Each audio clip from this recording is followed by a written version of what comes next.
Every night, no matter the weather, something walks down our street whistling softly. You can only hear it if you're in the living room or the kitchen when they walk by, and it always starts at exactly 3:03. The sound starts faint, somewhere near the beginning of the lane near the Carson place. We're towards the middle of the street, so the whistling moves past us before fading away in the direction of the cul-de-sac. When I was younger, my sister and I would sneak into the kitchen some nights to listen. Mom and Dad didn't like that, and we'd catch hell if they found us out there, but they were never too hard on us since we always stuck to the one big rule. Don't try to look at whatever was whistling. My neighborhood is a funny place. I've lived here since I was 6 and I love it. The houses are small but well kept, good-sized yards, plenty of places to roam. There are a lot of other kids here my age. I turned 13 back in October. We grew up together and would always play foursquare in the cul-de-sac or roam around from back porch to back porch in the summer. This was a good place to grow up. I'm old enough to see it. And there's only the two strange things here, the night whistling and the good luck. The whistling never bothered me much. Like I said, I couldn't even hear it from my bedroom. But Mom and Dad don't like talking about it, so I've stopped asking questions. My dad is a strong guy, tall and calm. He has an accent since he moved to the US as a kid. His family, my grandparents, they're from the islands. That's what they call it. My dad, the only time he isn't so calm is if the whistler comes up. He talks a little quicker then, eyes move faster, and he tells us not to think about it so much and to always remember the one rule, the big rule: don't try to look outside when the whistler goes past. Not that we could look even if we wanted. See, there are shutters on the inside of every window, thick pieces of heavy canvas that pull down from the top and latch to the bottom of the window frame. Each latch even has a small lock, about the size of what you'd find on a diary. My dad locks those shutters every night before we all go to bed and keeps the key in his room. My mom, I don't know what she thinks about the whistling. I've seen her out in the living room before at 3:03 when the sound starts. I could see her if I cracked my door open just an inch to peek. She's not out there often, at least I haven't caught her much, but once or twice a month I think she sits out there on our big red couch just listening. The whistler has the same tune every night. It's cheerful. Remember how I said there are two odd things about where I live? Well, besides our night whistler, everyone in my neighborhood is really lucky. It's hard to explain, and Dad doesn't like us talking about this part much, either, but good things just seem to happen to people around here a lot. Usually, it's small things, winning a radio contest, or getting an unexpected promotion at work, or finding some arrowheads buried in the yard, you know, the authentic kind. The weather is pretty good and there's no crime, and everybody's gardens bloom extra bright in the fall. A million little blessings, I've heard my mom say about living here. But the main reason we stay here, why we moved here in the first place, is my sister Nola.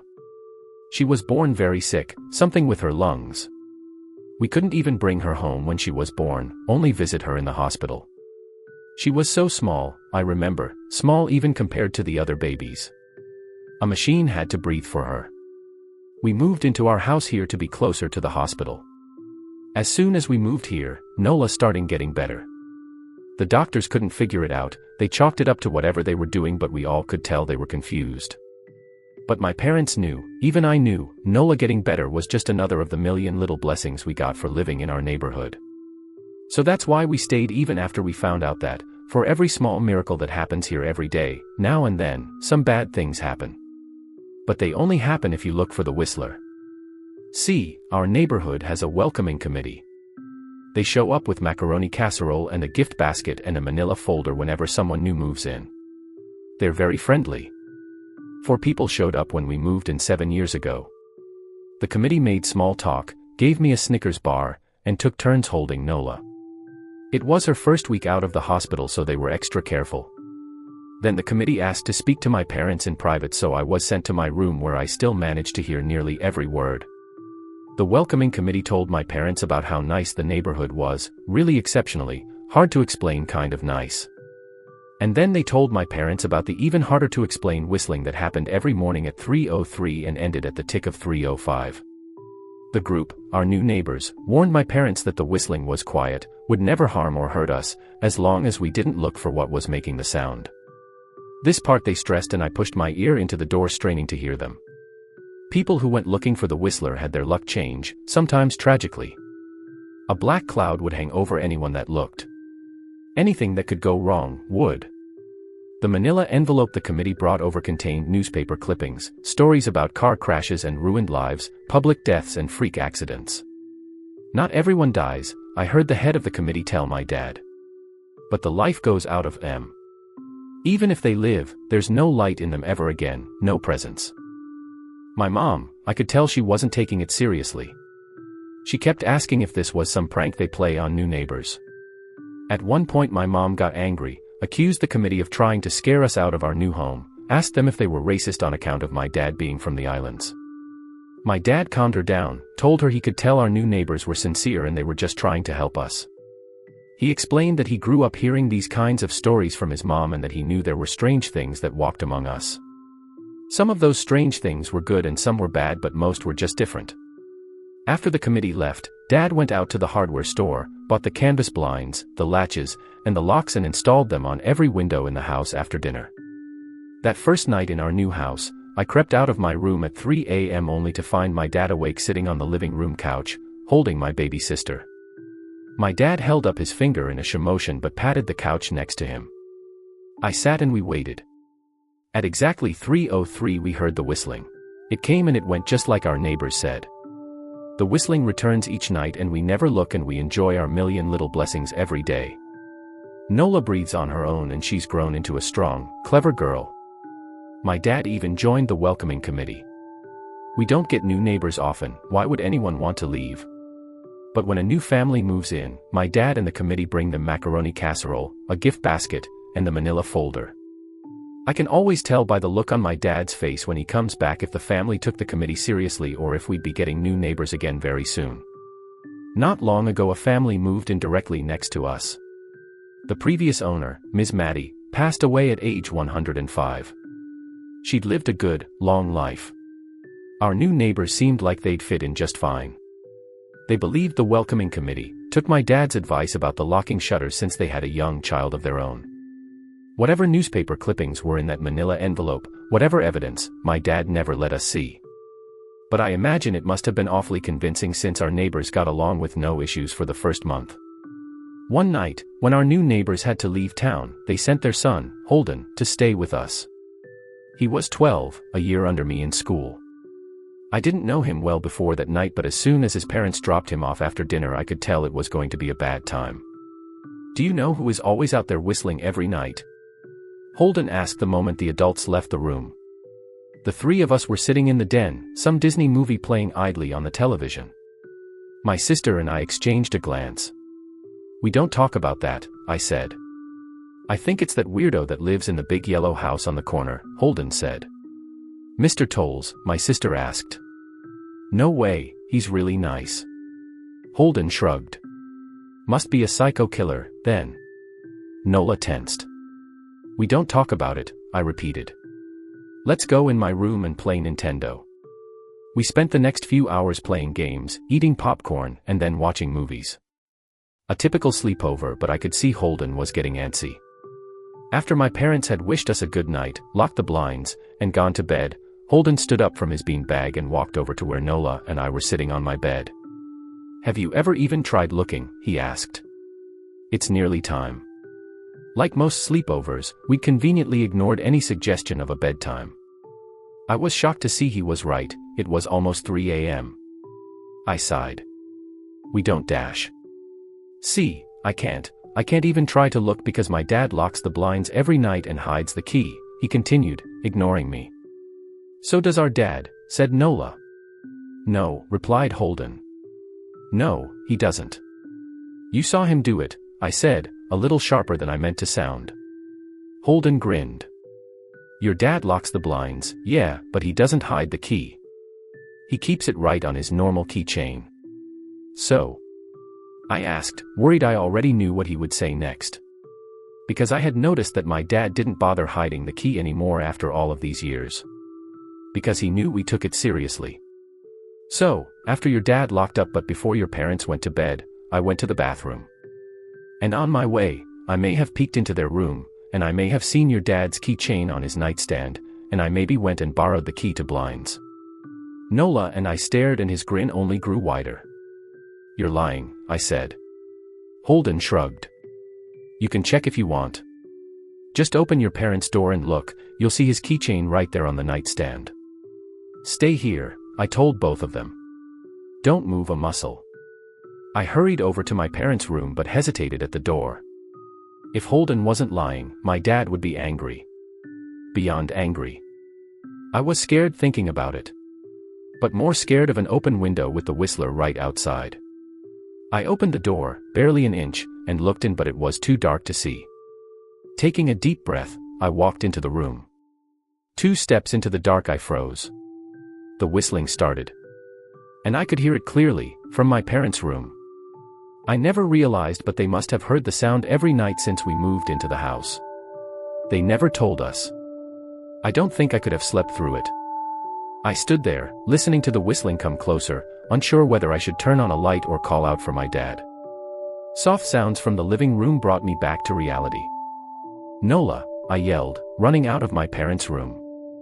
Holden and Nola were standing near the front door next to a window. Holden wasn't lying. I could see him fumbling with the lock on one of the blinds. I heard a click. He did have the key. Holden let out a quick laugh. Nola stood next to him, hunched up. "Hey." "I think I made a sound," called out. "I can't remember." Time felt frozen, clock hands nailed to the face. But I found myself moving. I'm not fast, I've never been athletic. Somehow, though, I covered the space between myself and Nola in a moment. My eyes were locked on her, but I heard Holden pull the blind all the way down so it could release. I heard the snap of it start to raise, and I heard the whistling just on the other side of the window. But I had my arms around Nola and I turned us so she was facing away from the window. At the same time, I jammed my eyes shut. The blind whipped open. The whistling stopped. I felt Nola shaking in my arms. "Don't look, okay?" I told her. "Don't turn around." We were positioned so that she was facing back towards the hallway and I was facing the window. My eyes were still closed. I felt her nod into my shoulder. I reached out with the arm not holding Nola and tried to touch Holden. My hand brushed against his arm. He was shaking worse than Nola. "Holden?" I asked. Silence. I reached past him and gingerly felt for the window, eyes still sealed shut. The glass was cold against my fingertips. Colder than it should have been for the time of year. I moved my hand up the window, searching for the string to the blind. The glass began to get warmer the further I reached, and there was a gentle hum feeding back into my fingertips. I tried not to think about what might be on the other side of the window. Finally, I touched the string and yanked the blinds shut. I opened my eyes. In the dim light leaking out from the kitchen, I could make out Holden, pale and small, staring at the now closed window. "Holden?" I asked again. He turned towards me and he screamed. Everything became a flurry of motion.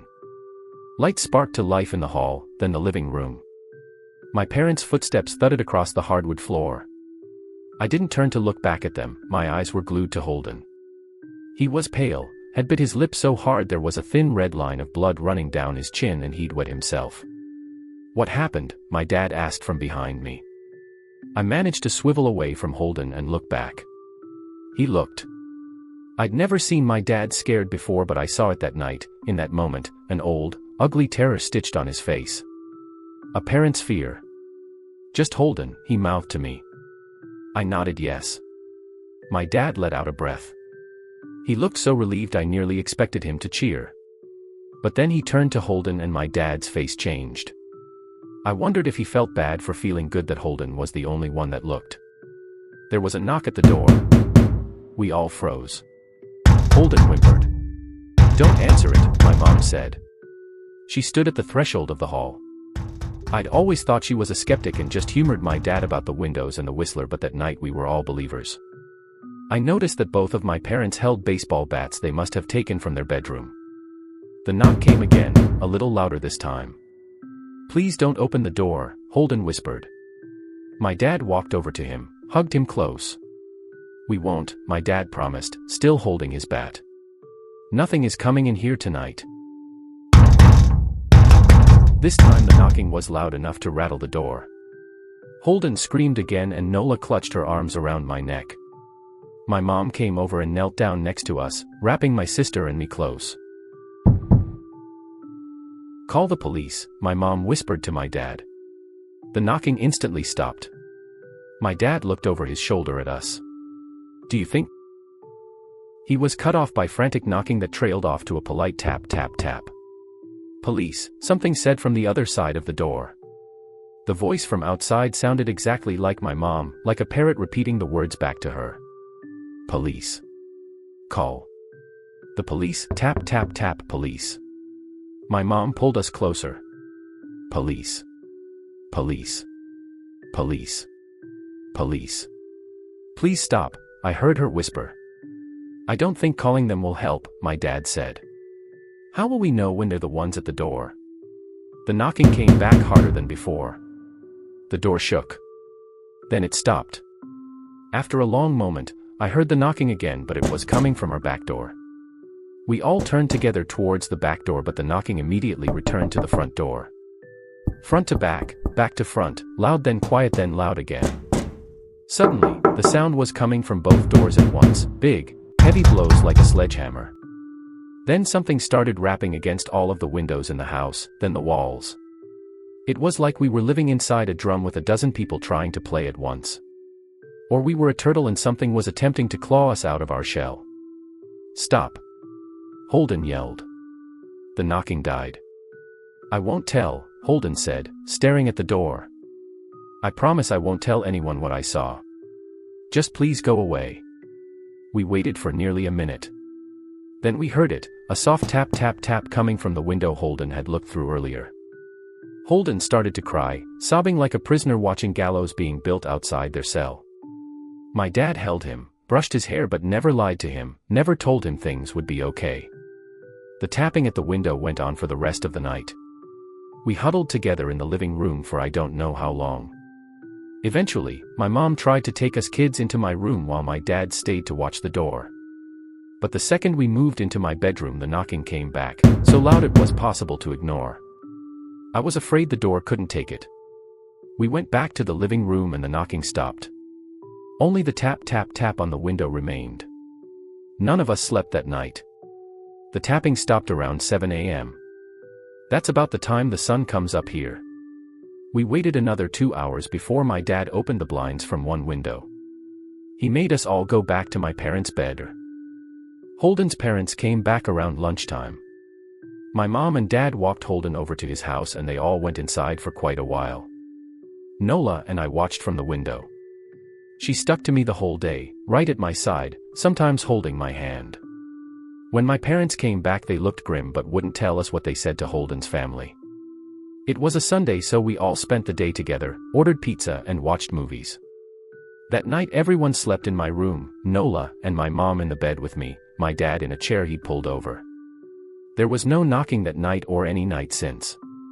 We didn't see much of Holden or his parents for the rest of that week, but by Thursday there was a moving truck in their driveway. Nola and I watched them packing up the whole afternoon after school. What sticks with me most is how tired Holden and his parents looked. All three had the same pallor, grim mouths and lightless eyes. Even from across the street I could tell something was very wrong. Holden and his family were gone before sunset. I remember what the original welcoming committee said to my parents when we moved in. Not everyone who looks at the Whistler dies, but even those that live have the light go out of them and the rest of their lives are full of misfortune. A million little tragedies. I think Holden's parents must have looked, either to comfort him if they didn't believe or share the burden if they did. I watch Nola some days, happy and young and alive, and I wonder if I'd been slower, if she'd looked out the window that night, would I have looked too? To comfort her. To share that burden. I'm glad I don't have to find out. We still live in that house, in that neighborhood. We still hear our Whistler walking past every night. The blessings, the luck, the good things here are too good to leave. But we're careful. We don't have friends over to spend the night anymore. And my dad hides the key to the blinds very, very well. Not that I've gone looking. Some things you just don't need to look for.